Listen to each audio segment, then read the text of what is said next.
All right. Good morning, energy readers, and today we're going to talk about GHG emissions again, and this time we'll be chatting with Richard Adamson of Industrial Climate Solutions about carbon capture and storage, which I think most people agree, if we're going to meet global GHG emission targets, we have that carbon capture and storage has to play a big role in it. So welcome to the interview, Richard. Well, thank you, Markham.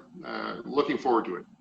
So your company is based in Calgary, and you've got some fairly innovative technology, and in subsequent interviews, we'll get into the weeds with some of that.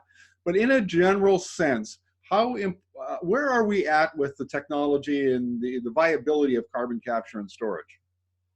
So carbon capture and storage is actually pretty well proven. So the question, you can kind of divide that question into two parts, technically and economically.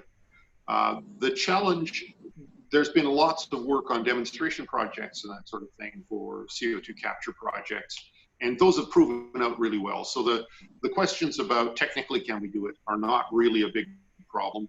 There's a lot of really exciting work going on now into driving down the costs and increasing the viability as how can this penetrate the market.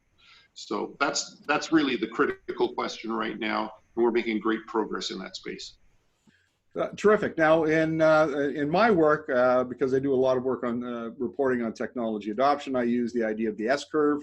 And of course, if you think of it as a hockey stick, you start out at the toe of the hockey stick, you work your way down to the heel of the hockey stick, and at that point, you have an inflection point, and the technology zooms up the shaft and becomes the dominant technology in the marketplace. Where is carbon capture on that hockey stick? Are we at the toe of the blade, the heel of the blade? Where are we at? It's probably pretty early still. To give you a bit of a problem with the S-curve is it works great when you're selling cars, but when you're talking about billion-dollar plants or very large capital installation plants, there's a problem with if we're going to put a large investment into a multi-decade life piece of kit, will we do it today, or according to the S-curve, in 5 years time or 10 years time, it will be 30% or whatever lower. And that the problem is there's a tendency to want to wait for the cost to come down, and the cost doesn't come down if you don't build plants and learn from them. So that's really been the sluggishness in CCS taking off. Is everybody looks at the theoretical curve and says, all right, in 10 years time, it's going to be a lot more cost effective than it is now. We'll wait 10 years. And if everybody waits, then you don't get the benefit of the learning. How do we get through that? I think in the commercialization of technology space, it's called the valley of death. How do we get over that?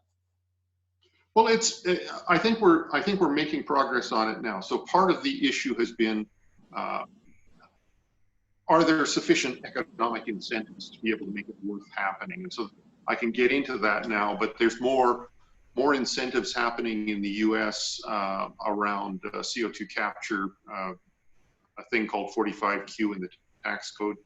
There's a number of things that are starting to tip the balance, and in Europe there's a lot more progress in this space as well. Government funding to kind of get some of these programs off the ground.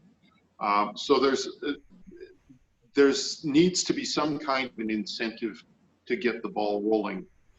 But to give you an idea of the kind of learning curve we're on, Boundary Dam, the big CO2 capture plant in Saskatchewan that was commissioned a few years ago, the all-in cost of capture is over $100, around $110 range on that. And that was developed by SaskPower. Well, SaskPower now has another project called Shand that's projected to be commissioned, I think, 2025 or thereabouts. And the cost of capture there is something closer to $40 a ton US. So the difference between 5 years ago and 5 years from now is more than a 50% cut in dollars per ton CO2 captured.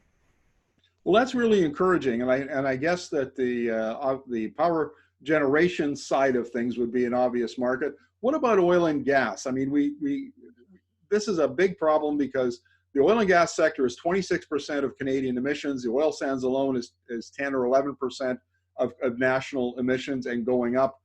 Is there a lot of interest from the oil patch in your technology? Yes, in fact, there's a great deal of interest in CCS and trying to figure out how best CCUS, let's say, in the petroleum sector. So we primarily focus on industrial applications, including oil and gas, but across a range of industrial types of sources, as opposed to the power sector. About the projection is between now and 2050, about 9% of global emissions reduction is going to be handled by carbon capture, utilization, and storage technologies. And about half of that is expected to be power and the other half industrial. Power, there's always this argument that it's, everything's going to be either nuclear or renewable or that sort of thing, so we're going to decarbonize that way. There's still going to be a lot of fossil equipment that needs to be decarbonized through basically bolt-on technologies like carbon capture to continue to be able to operate those plants through their life and still mitigate the emissions. On the industrial side, a lot of these processes, there are no inherently low emitting or zero emission processes involved. And so the only way to continue to produce whatever the products are without emissions is with some kind of post-capture process. So oil and gas is one area that's very strong on it, and there are some interesting opportunities with enhanced oil recovery, and I'd love to talk more about that because that's sometimes controversial. Richard, this has been a great introduction to carbon capture and storage, and I have to admit that my personal view of that has been shaped by the Boundary Dam situation, which was, didn't meet expectations, and I think that left a sour taste in many people's mouth. But nevertheless, as you say, a lot has happened in 5 years. Any final thoughts on the general approach to carbon capture, something we should have talked about that we didn't? And then I'll look forward in the future to come back and chat with you about some of these specific things like enhanced oil recovery. Well, on the carbon capture front, the technologies are improving tremendously. So not just the chemistry, the solvents and things, but the hardware involved in the capture, and a lot of engineering decision-making processes have been improved. Most of the issues that you reference at Boundary Dam really were engineering issues. The lining that was selected for storage vessels wound up to not seal as well as they would have liked and caused all kinds of problems, and it cost a lot to fix that after the case.